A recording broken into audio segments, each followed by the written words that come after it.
Si vous dépendez des opinions des autres, vous n'avez aucune vie. Alors, comment savoir si vous dépendez vraiment des opinions des autres? Nous allons répondre à la question tout de suite après le générique. Restez jusqu'à la fin.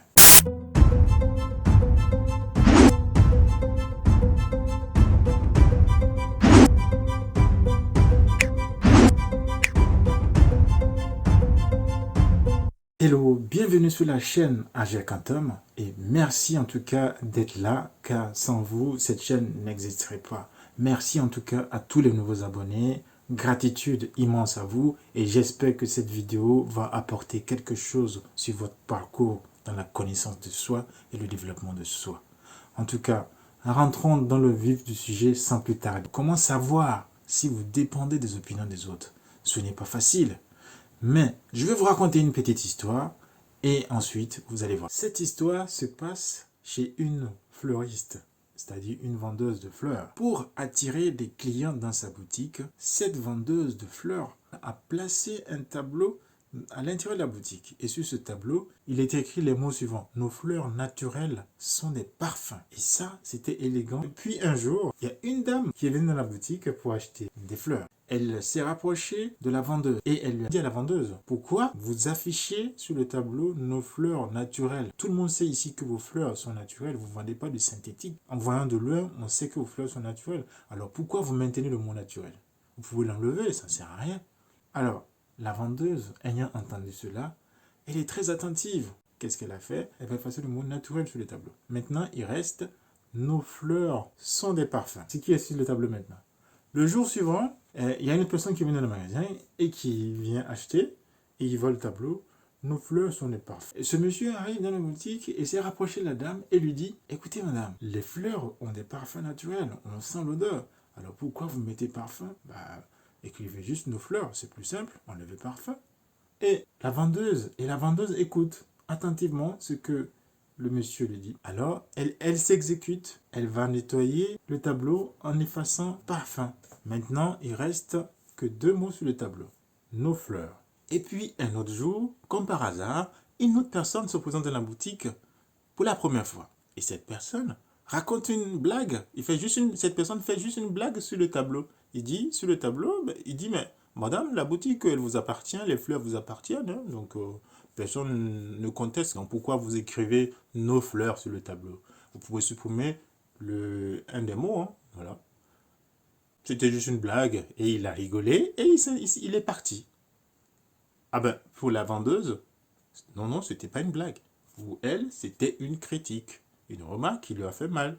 Du coup, parce qu'elle a trop réfléchi, elle s'est inquiétée de ce que la personne lui a dit. Et voilà, elle va effacer un mot du tableau. Maintenant, il reste un seul mot sur le tableau. Fleurs. C'est écrit. Et puis encore un autre jour, une autre personne arrive dans la boutique pour la première fois. Et il va taquiner la dame. Il dit, ah ben, sur le tableau, vous avez écrit fleurs. Ça sert à quoi?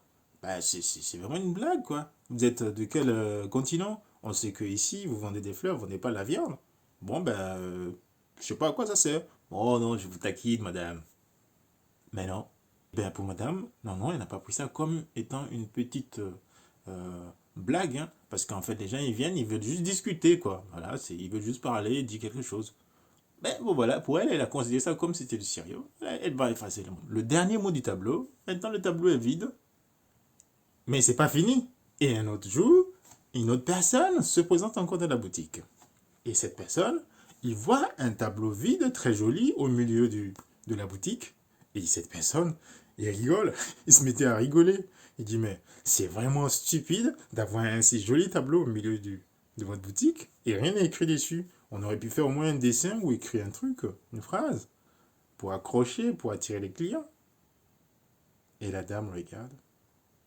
Elle est toute silencieuse. Elle est dépitée. Elle était déçue. Bref, tout le monde autour de vous a une opinion ou des suggestions à vous faire. Et souvent avec de belles intentions. Cependant, si nous passons notre temps à écouter uniquement les opinions des autres, nous finissons par oublier qui nous sommes vraiment. À partir de cette petite histoire avec la vendeuse, on peut identifier 8 signes qui indiquent vraiment que vous dépendez des opinions des autres. Ces 8 signes, je vous l'avoue, hein, ça même moi je fais partie, hein, il y a des choses, je me suis reconnu dedans. Donc il y a 8 signes qu'on peut identifier. Le premier signe, c'est que cette vendeuse, elle manque d'estime de soi. Premier signe, manque d'estime. L'estime de soi et la confiance en soi. En fait, le manque d'estime se traduit comment? Ça se traduit par le changement de façon, le changement de comportement en réponse aux critiques et même aux blagues. Ça veut dire que dès que quelqu'un dit un tel mot, paf, tu te mets à changer. Quelqu'un qui vient faire une blague, paf, tu te mets à changer. Ce qui fait que tu n'es pas stable émotionnellement et c'est très usant, c'est très fatigant. Moi aussi à un moment donné, j'étais passé par là, mais j'ai travaillé sur moi et aujourd'hui j'ai pu. Deuxième signe. Le deuxième signe, c'est que cette femme, elle laisse les autres prendre les décisions à sa place. En fait, globalement, tout ce qu'elle a fait, c'est que chaque fois que quelqu'un émet un avis, elle le prend comme une décision. Clairement, ça veut dire que ce que les autres ont dit a plus d'importance pour elle que ce qu'elle-même elle pense, ce qu'elle-même pense de la chose. Ce qui fait que voilà, elle n'a plus d'identité. Le troisième signe, c'est que cette femme, elle n'a fixé aucune limite, aucune règle. En fait, quand on est vraiment en mode... Quand vous êtes dans le monde relationnel où il y a beaucoup de gens autour de vous, il faut vraiment avoir des principes et des règles à soi. Et ces règles, il faut l'appliquer pour pouvoir se sentir bien. Donc, il faut fixer des limites. Cette règle-là, c'est juste fixer une limite. C'est-à-dire, quand quelqu'un dépasse la limite, il faut lui dire de façon assertive, écoute, franchement, tu as atteint une limite sur ce point, je ne peux pas accepter que tu me refasses ça. C'est aussi simple que ça. Juste dire ça, ça va déjà stopper certaines opinions qui sont inutiles, quoi. Quatrième signe de cette dame qu'on peut voir chez tout le monde, mais moi j'avais ça. J'étais tellement perfectionniste, je veux que mes vidéos soient parfaites, mais j'arrive pas à les faire. Écoutez, donc du coup je les fais maintenant comme ça. Du coup, il faut pas, quand vous êtes trop perfectionniste, dès que quelqu'un dit quelque chose, vous allez vouloir changer. Mais parce que vous voulez que ce soit parfait, vous voulez que ça plaise à tout le monde. Quand on est dans le perfectionnisme pur et dur, on veut que ça plaise à tout le monde. Et parfois, c'est vraiment plus... c'est vraiment pas vraiment ce que nous-mêmes on cherche à faire. Donc, le but, c'est pas de plaire à tout le monde. Le but, c'est déjà de plaire à soi. Et ensuite, si vous plaisez vraiment à vous-même, ça va se sentir. Les autres vont adhérer. Cinquième signe. Cette femme ne défend pas ses propres opinions quand elles diffèrent de celles des autres. Il faut prendre le temps aussi de défendre ce que on a comme opinion de la chose. Par exemple, le aurait dire, mon tableau, il est fait comme ça, j'ai vu que c'était là comme ça depuis des années, depuis des mois, et ça marche, et c'est toujours bien. Je comprends bien que ça ne vous plaise pas, mais bon, pour l'instant, on va le laisser comme ça. Nos fleurs sont des parfums naturels. Peu importe ce qu'on veut, c'est juste un exemple. Sixième signe, sixième indicateur de cette femme, c'est que sa tranquillité d'esprit dépend de l'approbation des autres. En gros, dès que les autres n'approuvent pas quelque chose chez elle, elle perd sa tranquillité d'esprit. Elle commence à se remettre en question, ça part dans tous les sens dans sa tête, elle se met à ruminer. Ah mais je peux faire ce qu'il m'a dit pour que ça aille mieux. Je peux faire ce qu'on m'a demandé et ça va aller mieux. Là, sa tranquillité d'esprit n'est plus bonne, donc elle n'est plus stable. Et quand vous n'avez plus la tranquillité d'esprit, vous allez faire n'importe quoi. Parce que vous allez tout le temps être en incohérence avec vous-même. Vous n'allez jamais pouvoir vous stabiliser émotionnellement. Et votre esprit va être tout le temps à droite, gauche, gauche, droite, haut, bas. Et ça, c'est pas vraiment sain. C'est pas vraiment sain pour sa santé émotionnelle. Septième signe qui montre que vous dépendez des opinions des autres. Chez cette femme, on voit que c'est quelqu'un qui peut s'excuser même pour des fautes qu'elle n'a pas commises. Donc, si vous passez votre temps à vous excuser pour quelque chose que vous n'avez même pas fait, ou bien quelque chose qu'on ne vous a même pas demandé, c'est que voilà, vous êtes vraiment fragile. Donc, là-dessus, il faut travailler. Et le dernier signe, le signe numéro 8 chez cette femme, c'est vraiment important. Ça veut dire qu'elle a du mal à dire non. Elle dit rarement non. Ça veut dire, en fait, c'est vraiment commun à beaucoup de gens. Hein. Dire non, c'est la phrase la plus difficile, c'est le mot le plus difficile à prononcer pour beaucoup d'entre nous. Clairement, moi je suis passé par là, j'en ai souffert, mais aujourd'hui j'ai appris à grandir avec. Donc j'ai appris à dire non quand ça ne va pas ou quand c'est plus vraiment mes valeurs. Donc je le dis clairement. Donc savoir dire non, c'est vraiment aussi un signe d'affirmation de soi. C'est le meilleur signe d'affirmation. J'ai jamais vu quelqu'un qui a pu évoluer sereinement sans apprendre à dire non à certaines choses. Il faut dire non, non, et pouvoir vous concentrer sur ce qui est important. Si vous ne dites pas non à toutes les sollicitations inutiles, non, sans importance, vous n'allez pas pouvoir suivre une ligne droite, aller vers votre objectif, faire focus sur ce qui est important. Bref, si vous vous identifiez dans ces 8 signes que je viens d'indiquer, c'est que vous avez un profil qui est fragile, donc facilement, vous dépendez des opinions des autres. Clairement, vous dépendez de ça. Maintenant que nous avons pu identifier quelques signes révélateurs de la dépendance aux opinions des autres, je vais maintenant vous présenter quelques astuces qui vous permettront de ne plus dépendre des opinions des autres. Astuce numéro 1, développer la confiance en soi et l'estime de soi. C'est vraiment important. La confiance en soi et l'estime de soi vont de pair. En fait, l'estime de soi, c'est que vous connaissez déjà votre valeur. Et votre valeur, c'est une identité. Quand vous définissez vos propres valeurs, qui suis-je? Qu'est-ce que j'aime faire? Qu'est-ce que je veux? Si vous connaissez, si vous avez bien répondu clairement à ces questions, c'est que vous avez une identité. Et une identité forte signifie une certaine imperméabilité à des petites choses qui peuvent vous rendre vulnérable. En fait, quand vous avez une bonne estime de vous-même, ce qui se passe, c'est comme si vous avez un bouclier. Et le bouclier, voilà, quand il y a des coups qui arrivent, c'est le bouclier qui stoppe ça. Ça ne pénètre pas. Mais s'il y a des fissures déjà en vous, s'il y a des fissures, ah ben, s'il y a des critiques qui viennent, le vent des critiques, ça va pénétrer et ça va vous envahir. Et ça pénètre l'esprit et ça vous oblige à changer de comportement et à vous adapter à ces personnes-là qui ne sont pas forcément, peut-être, qui ne cherchent pas forcément votre propre intérêt en fait. Ils cherchent juste à satisfaire quelque chose qui leur plaît eux, pas ce qui va vous arranger vous.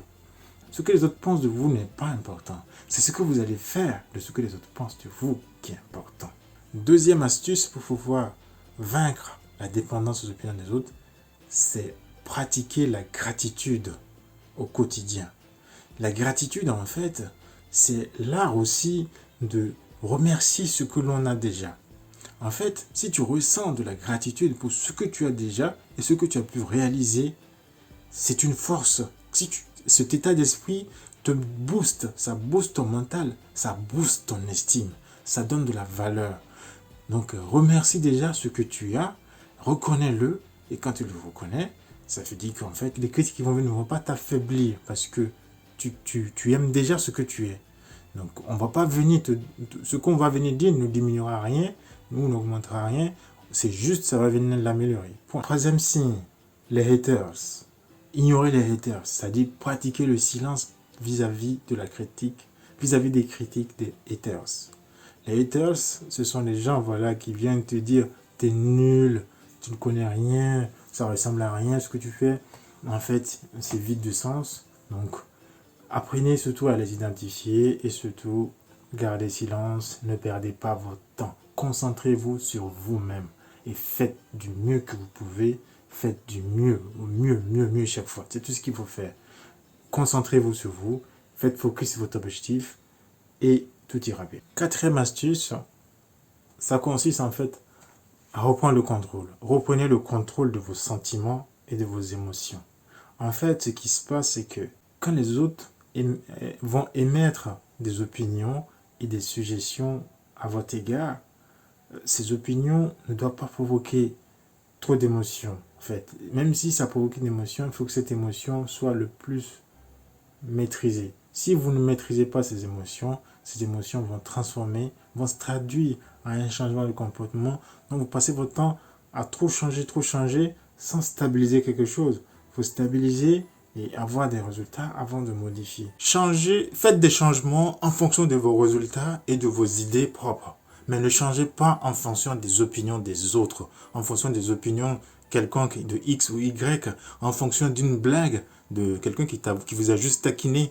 Donc, si vous fonctionnez comme ça, vous n'aurez jamais d'identité et vous n'aurez jamais une ligne directrice et vous allez vous perdre. Donc, le but, c'est d'être soi-même et d'être en accord avec soi-même, sans pour autant chasser les autres. Donc, il est permis d'écouter les opinions des autres, mais prendre du recul pour savoir quelles sont les opinions les plus pertinentes, quelles sont les critiques les plus pertinentes, par exemple, pour ensuite les rassembler et les compiler et les appliquer pour vous améliorer. Je ne dis pas de les ignorer totalement, mais au moins, voilà, prenez les plus pertinentes. Ne prenez pas en fonction juste d'une blague ou quelque chose qui ne va pas apporter. Les tourbillons de suggestions et les vents des opinions des autres ne doivent pas vous faire perdre votre voix intérieure. Nous arrivons à la fin de cette vidéo. J'espère que vous avez pu trouver quelque chose qui vous a été utile. En tout cas, si c'est le cas, merci de laisser un like, un commentaire, une suggestion, peut-être d'autres sujets. À bientôt en tout cas pour de nouvelles vidéos et que la grâce et la force soient avec vous.